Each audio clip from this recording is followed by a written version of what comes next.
Ethereum, as a decentralized platform, doesn't operate in a traditional profit-making manner like a corporation or business entity. However, there are ways in which individuals and entities associated with Ethereum can generate revenue or income. Here's how. Transaction fees.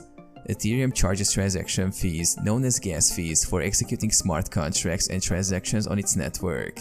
These fees are paid in Ether and go to the validators who process and validate the transactions. Mining rewards. Miners on the Ethereum network receive rewards in the form of newly minted Ether when they successfully mine a new block.